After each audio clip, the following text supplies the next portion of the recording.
Hello मेरे प्यारे student, आज के इस नए वीडियो में आपका स्वागत है। आज मैं आप लोगों को बताने वाला हूं हिंदी का सबसे मोस्ट इम्पॉर्टेंट निबंध, वह है बेरोजगारी की समस्या पर निबंध, जो हर साल बोर्ड एग्जाम में पूछे जाते हैं। इतने आसान तरीके से निबंध बताने वाला हूं, एक बार पढ़ने पर ही आपके सीधे दिमाग में बैठ जाएगा। इसे आपको रटने की आवश्यकता नहीं पड़ेगी और आप 24 फरवरी के हिंदी के पेपर में आप लिख कर आएंगे और पूरे अंक मिलेंगे और बहुत ही कम समय में आपको यह इंपॉर्टेंट निबंध मैं आपको बताऊंगा। चलिए वीडियो को शुरू करते हैं। तो आप बेरोजगारी की समस्या का आप हेडिंग डालेंगे, आप इसे अंडरलाइन जरूर करेंगे। आप किसी भी टॉपिक पर जब निबंध को लिखेंगे, सबसे पहली जो हेडिंग होती है वह रूपरेखा की होती है। उसके बाद आपको जितने भी हेडिंग को लिखना है आप रूपरेखा में ही लिखेंगे। सबसे पहला आप हेडिंग डालेंगे प्रस्तावना का और सबसे लास्ट में उपसंहार का हेडिंग कॉमन होता है। उसके बाद आप जिस भी टॉपिक पर निबंध को लिखेंगे उस टॉपिक से रिलेटेड यहाँ पर हेडिंग को डालेंगे। जैसे कि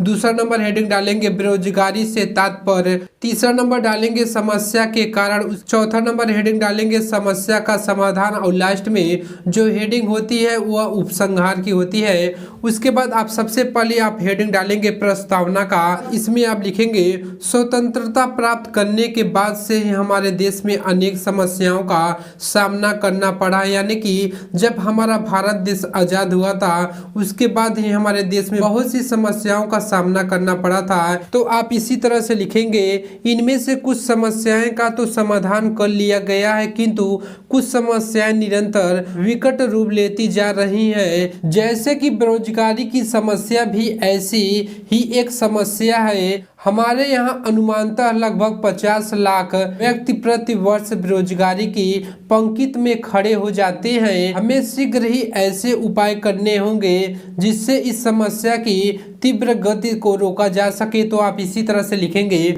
उसके बाद यहाँ पर आप दूसरा नंबर हेडिंग डालेंगे बेरोजगारी से तात्पर्य। तो आप इसमें लिखेंगे बेरोजगारी एक ऐसी स्थिति है जब व्यक्ति अपनी जीविका के उपार्जन के लिए काम करने की इच्छा और योग्यता रखते हुए भी काम प्राप्त नहीं कर पाता है।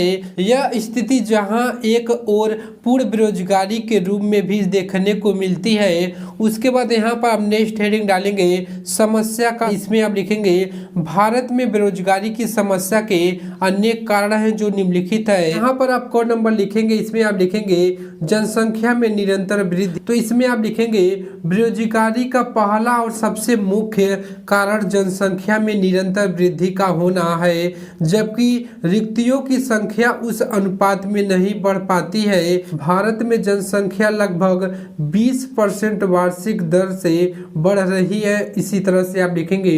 उसके बाद आप ख नंबर डालेंगे दोषपूर्ण शिक्षा प्रणाली। इसमें आप लिखेंगे हमारी शिक्षा प्रणाली दोषपूर्ण है, जिसके कारण शिक्षा बेरोजगारी की संख्या बढ़ती जा रही है। यहाँ व्यवसाय प्रधान शिक्षा का अभाव है। उसके बाद आप ग नंबर हेडिंग डालेंगे लघु तथा कुटीर उद्योग की अनुमति। इसमें आप लिखेंगे बेरोजगारी की वृद्धि में लघु और कुटीर उद्योग की अवनति का भी महत्वपूर्ण योगदान है। अंग्रेजों ने अपने शासन काल में ही भारत के कुटीर उद्योग की पंगु बना दिया था, यानी कि लाचार बना दिया था। उसके बाद आप घ नंबर डालेंगे यंत्रीकरण और औद्योगिक क्रांति। इसमें आप लिखेंगे यंत्रीकरण ने असंख्य लोगों के हाथों में काम छीनकर उन्हें बेरोजगार बना दिया है।